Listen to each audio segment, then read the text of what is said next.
안녕하세요. 저는 서울에 살고 있는 27살 여자예요. 좋은 의도로 글을 쓰는 게 아님을 먼저 밝히며 너무 쪽이 벌려 하소연할 곳이 없어 사연을 적어 보냅니다. 꼭 사연이 채택되었으면 좋겠어요. 인생 선배님들의 진심 어린 좋은 댓글도 필요로 하고요. 저는 한마디로 사고쳐서 결혼한 케이스입니다. 대학교 2학년 때 임신을 하게 되면서 학교를 휴학하자마자 결혼을 했고요. 그 후 대학은 어찌저찌 졸업을 하긴 했으나 애를 낳고 나서부터는 애를 키우고 산 기억밖에 없네요. 그래도 결혼 6년 차라며 예전만큼 낯설어 힘들어하는 일은 없고요. 제가 사연을 적게 된 이유는 애 키우는 게 힘들거나 유별나서가 아닙니다. 주제 파악을 하지 못하는 제 젊은 시어머니 때문이죠. 미리 말씀드리자면 저희 시어머니는 정말 어리세요. 저도 사고를 쳐서 아이를 낳기는 했지만 저희 시어머니는 저보다 더 어린 나이였던 19살에 사고를 치고서는 남편을 낳으셨답니다. 남편이랑 제가 1살 차이니까 시어머니는 저랑 19살밖에 차이가 나질 않으셨어요.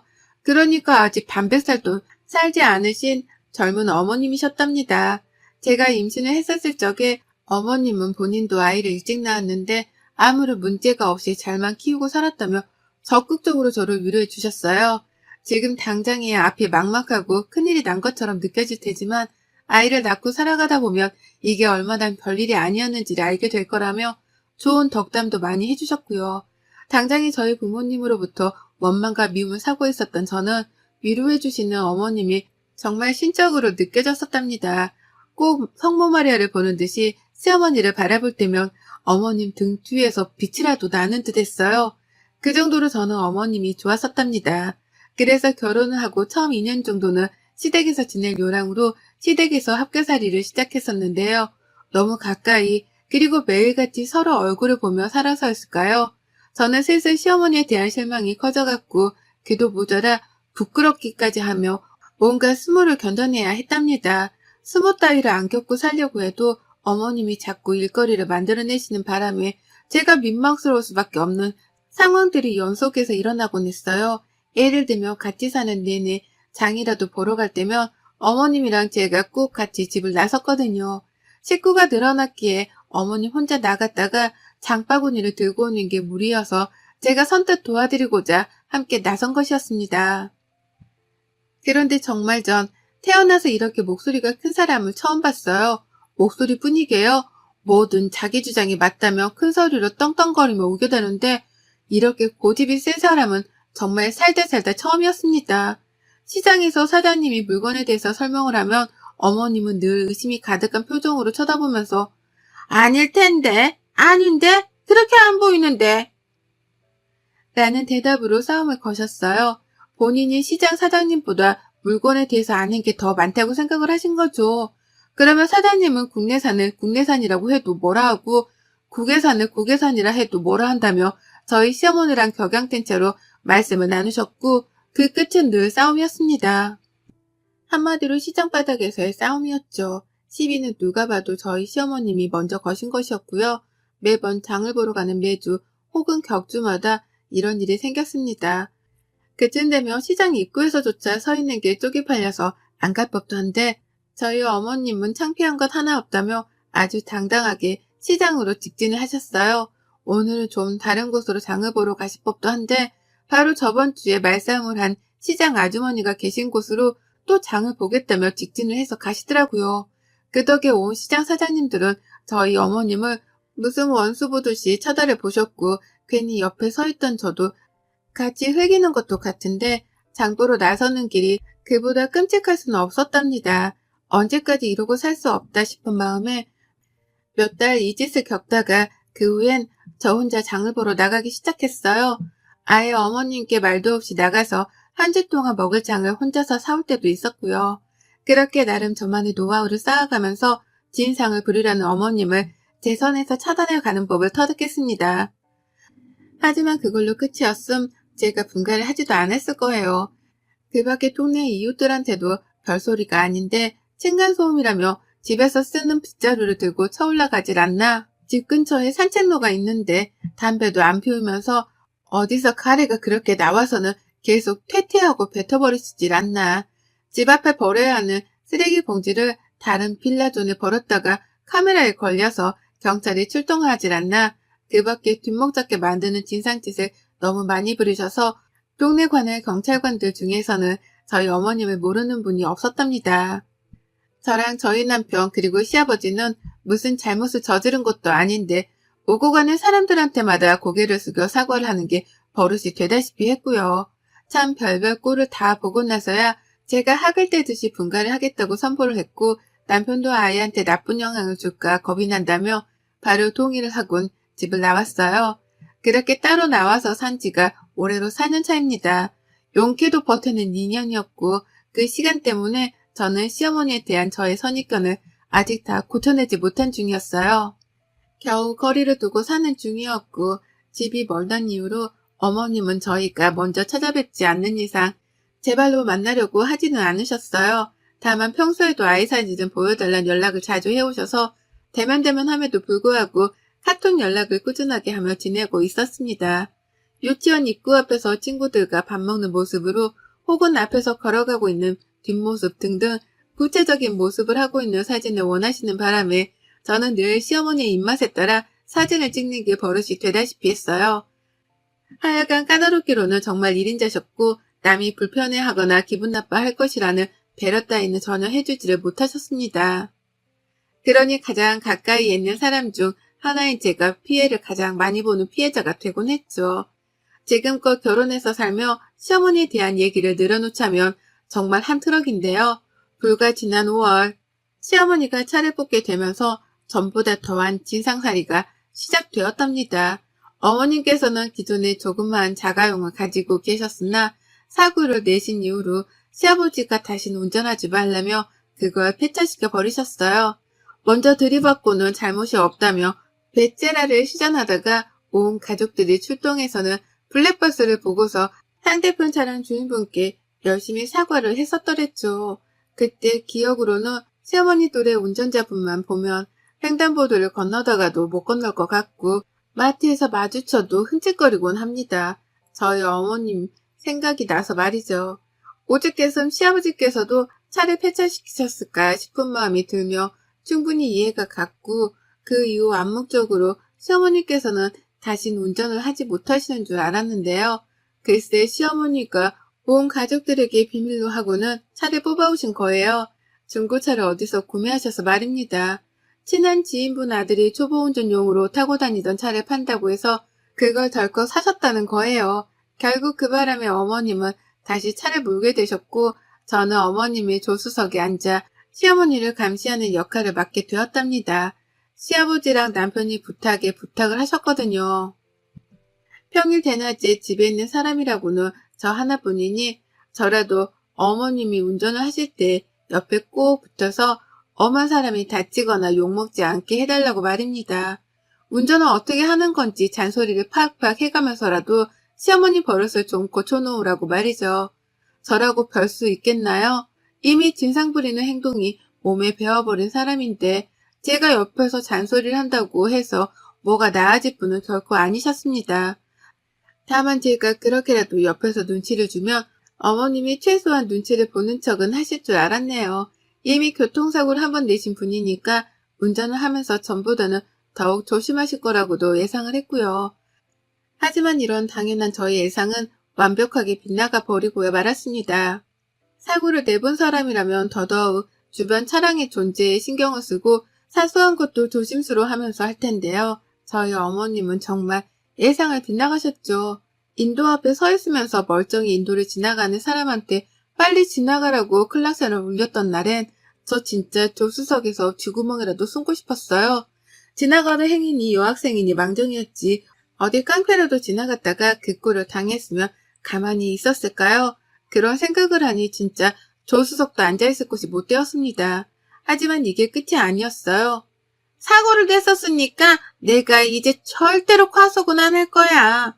라고 하면서 느리게 가속 페달을 밟으셨는데 그게 어찌나 느리던지 오고 가는 주변 차량들의 진로까지 방해를 한 겁니다.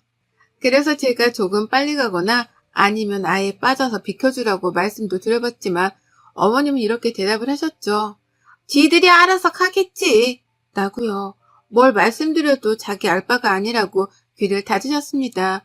오고 가는 차량들이 운전을 똑바로 하라면서 클락션을 내내 울리는데도 아랑곳하지를 않으셨어요. 오히려 귀따갑게 자꾸 빵빵거린다면서 한 분은 창문을 열고 가운데 손가락을 찍혀 올려 버리셨습니다.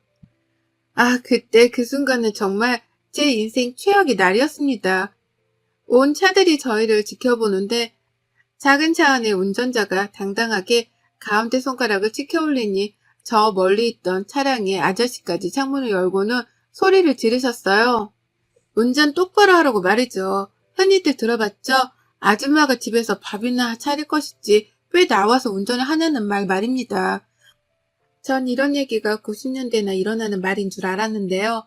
저희 시어머니 때문에 한 번도 아니 여러 번을 들었답니다. 운전 똑바로 할 거 아니면 집에 가 밥하라 소리를 귀에 딱지가 나도록 들었네요. 그 바람에 제가 시어머니를 부여잡고는 도대체 왜 이렇게 운전을 하는 거냐면서 미치도록 화를 낸 적이 있었어요. 도무지 화끈거리는 얼굴을 도로 위에서 들고 다닐 수가 없으니 이렇게 운전을 할 거면 차라리 내려달라고 말이죠. 그러자 저희 어머님 버스서는 정류장에 떡하니 들어가서는 저를 내려주시더라고요. 그리고는 창문을 내려서 어디 버릇없게 시어머니한테 내려달라 말아야 내가 네 개인 택시기사냐? 라고 욕을 쏘아대셨답니다. 버스를 기다리는 승객들이 와르르 서 있는 정거장이었는데요. 모두가 저와 시어머니의 싸움을 목격했어요. 어머님은 욕만 남기고 호련히 그 자리를 떠나셨고 저는 혼자 남아 떠나가는 시어머니의 차량을 지켜보며 붉어진 얼굴을 숨기고 가느라 애먼 머리카락만 잡아 뜯었네요. 혹시나 아는 사람이라도 만날까 싶어서 두근거리는데 내가 언제까지 이러고 살아야 하나 싶어 숨이 턱 막히기도 했습니다. 그러나 결국 언젠가 사고 칠 거라고 예상했던 어머님이 치고야 마셨어요. 고 기다리던 그 사고를 정말로 쳐내신 겁니다. 그날따라 왠지 시어머니랑 차를 같이 타고 싶지 않았는데 어머님이 애사진을 보여달라고 전날부터 닥달을 하시다가 자연스럽게 시아버지가 병원을 가셔야 한다고 말씀을 하셨어요. 어머님 혼자 가는 거라면 제가 그냥 알아서 가라고 했을 거지만 시아버지가 가신다고 하니 괜히 신경이 쓰이더라고요. 그래서 애를 유치원에 보내놓고 시어머니 댁으로 찾아뵈었습니다. 시아버지께서는 나가는 순간부터 시어머니 차를 타기 싫다면서 입이 대빨 튀어나오셨어요. 몰래 차를 산 것도 모자라 운전을 계속하고 다니신다고 생각을 하니 화가 나셨는지 문 앞에서 시위를 하며 운전을 자기가 하겠다고 몰아세우셨습니다. 하지만 결국 저희는 시어머니가 운전하는 차에 올라탔어요. 시어머니의 고집을 말릴 수 있는 사람은 아무도 없었으니까요. 그렇게 저희는 함께 병원으로 출발을 했습니다. 다소 불안한, 하지만 일단 가벼이 마음을 먹고 차에 올라탔는데 한 15분쯤 갔을까요? 지금도 그때 생각만 하면 식은땀이 순간 스쳐 흘러내리네요. 아버님이랑 대화를 나누며 최대한 긴장하시는 아버님의 마음을 풀어드리고 있던 그 찰나 갑자기 쾅 하는 소리와 함께 세 사람 모두가 앞쪽으로 쏠렸습니다. 시어머니가 꼬리타기를 하며 바뀌고 있는 신호를 따라 우회전을 하시다가 신호를 따라 정상적으로 출발을 한 차량과 부딪혔습니다. 근데 또 웃겼던 것이 그런 상황이면 저희가 모두 다 충격을 받아 오른쪽으로 쏠려야 했는데 시어머니가 운전을 요상하게 하면서 우회전을 하시다가 그대로 앞부분을 다른 차와 들이박은 거예요. 그래서 모두가 충격을 받자마자 앞쪽으로 쏠렸던 것입니다. 사태 파악을 하느라 한참의 시간이 걸렸고 누가 봐도 우리의 잘못이란 걸 알았는지라 아버님과 저는 뒷목을 잡으면서 할 말을 잃었어요.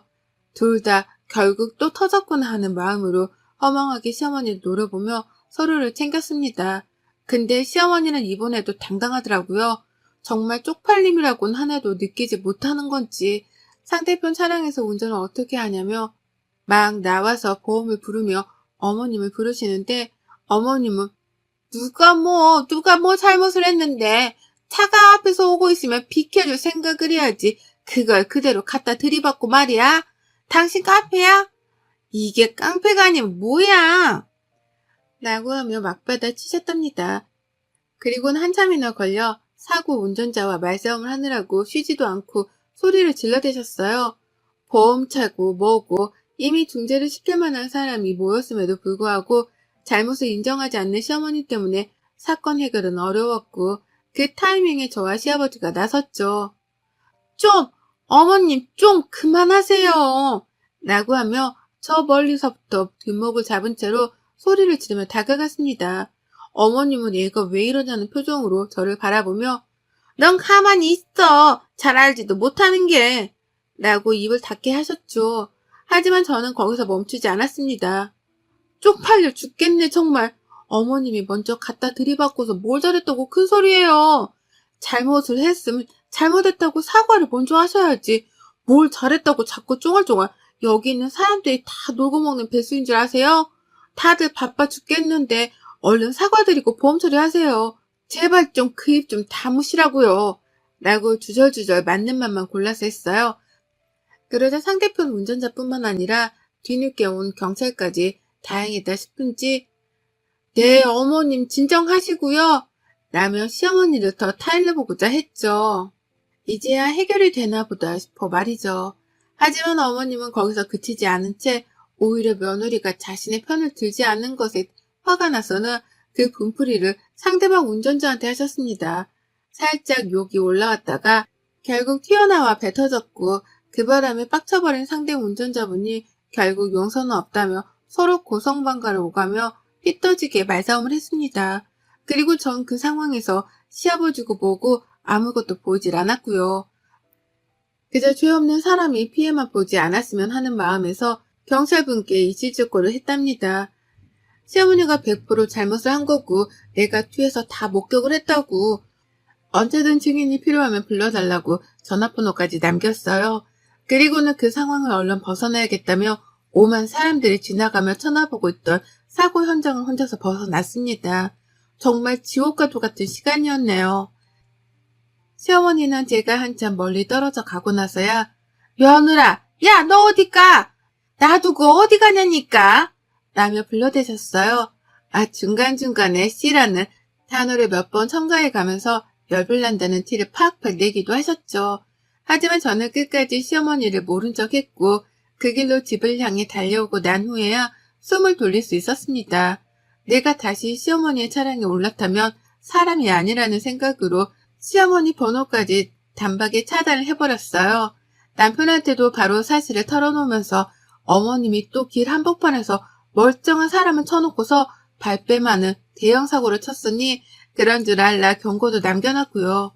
남편은 또 우리가 사죄를 해야 할 일이 생긴 거냐면서 너무 속상해했습니다. 도대체 나이를 먹을 대로 먹은 사람이 왜 그 모양인지를 모르겠다며 억울해하기도 했고요. 하지만 저는 당장에 남편 속마음을 들어줄 여유가 없었어요. 시어머니가 사고를 내긴 냈으나 그 충격으로 인해 앞으로 쏠릴 뻔하기도 했고 사고 후유증으로 마음이 계속 두근거리는 것이 기분이 너무 안 좋았거든요. 일단 저도 휴식을 취해야 했기 때문에 시어머니를 완전히 무시하고 모른 척하며 안정을 취했습니다. 그리고 그날부로 정확히 하루 뒤 주말에 남편한테로 시어머니 전화가 걸려왔어요. 근데 시어머니가 울고불고 난리도 아닌 채로 전화를 받으시는 거예요. 왜 그러나 싶어서 귀를 쫑긋거린 채로 들어봤더니만 세상에 어머님이 사고를 낸 그 당일 정말 많은 일들이 있었더라고요. 제가 시아버지고 뭐고 다 버려둔 채로 혼자서 집으로 도망쳐 온 후 말입니다. 제 딴에는 시어머니를 모른 척하며 무시하기 위해서 혼자 도망을 쳤던 건데요. 글쎄 저희 아버님은 아버님대로 혼자서 그 길로 도망을 쳤다는 거예요. 그러니까 제가 제 집으로 도망쳐 나온 그 사이 아버님은 그 길로 또 혼자 택시를 잡고 바로 가려던 병원으로 가셨다는 겁니다. 그 바람에 사고 현장에 남은 건 시어머니 혼자셨고 이미 상대편 운전자를 필요 이상으로 열받게 만들어버린 시어머니는 모두가 보는 앞에서 상대편 운전자가 내뱉는 욕과 폭언을 들어가면서 욕바지가 되셨다고 해요. 엄밀히 말하면 시어머니가 잘못을 저지르고 이 모든 상황을 만든 장본인이니 욕바지라고만 표현을 할 수는 없지만 그 상황에서 자신의 행동에 대가를 치르신 건 분명해 보였습니다. 그 길로 충격이 크셨지만 진정을 할 새도 없이 어머님은 경찰서로 끌려가셨다고 하고요. 상대편 운전자분이 괘씸하다며 정신적 피해보상까지 요청을 하게 되며 이 일은 소송으로까지 번지게 되었다고 하더군요. 그런데 아무리 전화를 해도 아무도 안 받고 시아버지도 집을 나가버리셔서는 어제 하루 집에 들어오지를 않았다며 겁에 질려 하기까지 하셨답니다. 네, 그렇습니다. 저희 시아버지는 그 길로 병원을 갔다가 집으로 돌아가지도 않은 채 동생분이 사시는 집으로 가서는 외박을 하셨다네요. 저는 저대로 시어머니 번호를 차단하고 더러워 안 본다며 모른 척을 했었고요. 그와 더불어 저희 남편은 남편대로 시어머니가 사고를 당한 줄을 저에게 들어 알고 있었으면서도 불구하고 어머님이 뒤치다거리를 하기 싫다며 어제 하루 종일 핸드폰을 꺼놨던 겁니다. 결국 외동아들 하나만 키우시는 저희 시어머니는 아들에 이어서 남편, 며느리까지 아무도 자기의 전화를 받지 않으니 경찰서에서 꼼짝없이 혼자 앉아 그 엄한 벌들을 두드려 받고 나오셨다네요. 상대방 운전자가 고소를 한다며 변호사까지 선임을 하는 사이 자기는 혼자서 아무도 없는 곳에 앉아 하염없이 가족들을 기다렸다면서 울며 전화를 해서는 따지는데 진짜 속으로 꼬셔서 죽는 줄 알았어요. 어찌나 서럽게 울면서 어디 있었냐고 저희 남편을 찾는데 남편은 시어머니가 우는 걸 들으면서도 아무 감흥이 없어 보였답니다. 오히려 또 저러신다면서 그래서? 그래서 뭐? 라고 퉁명스레 대답만 했고 시어머니의 반응은 뜻밖이었어요. 그렇게 남들한테는 진상이란 진상짓을 잘도 부리더니 자기 아들한테 받는 무시와 멸시는 참기 힘드셨던지 더욱 크게 웃으며 대답하시더라고요. 내가 잘못했어. 내가 잘못한 거야.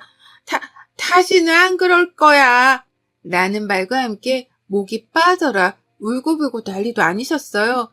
생전 처음으로 시어머니 입에서 잘못이란 말이 튀어나왔고 그 말에 펑 놀란 저희 부부는 다소 난감하긴 했으나 이때라도 버릇을 단단히 고쳐드려야겠다는 생각에 일단 전화를 끊어버렸습니다. 진짜 잘못을 했다고 생각하면 법적 조치도 달게 받으라는 말씀을 남긴 채 말이죠. 결국 진상 부리기 좋아하는 우리 어머님은 민폐 운전의 끝판왕을 선보이다가 피해자한테 욕이란 욕도 먹고 고소도 당하고 경찰서도 끌려간 걸로도 모자라 자식 배우자 며느리한테 무시까지 받는 최악의 결말을 맞이하셨답니다. 지금도 시아버지는 동생분 집에 계시면서 집으로 돌아갈 생각을 안 하고 계시고요. 저희 부부는 시어머니 연락을 일절 무시하며 버티고 있어요. 어떻게든 혼자 해결을 하게 만들어야지만 깨닫는 게 있을 거라면서 최선을 다해 어머님 연락을 끊어내는 중입니다. 뭐 어쩌겠어요. 평소에 잘 행동하고 살았음 이렇게까지 모른 척 하진 않을 텐데 이게 다 어머님이 뿌린 대로 거두고 있는 거죠 뭐. 여러분의 생각은 댓글로 남겨주세요. 오늘도 시청해 주셔서 정말 감사합니다.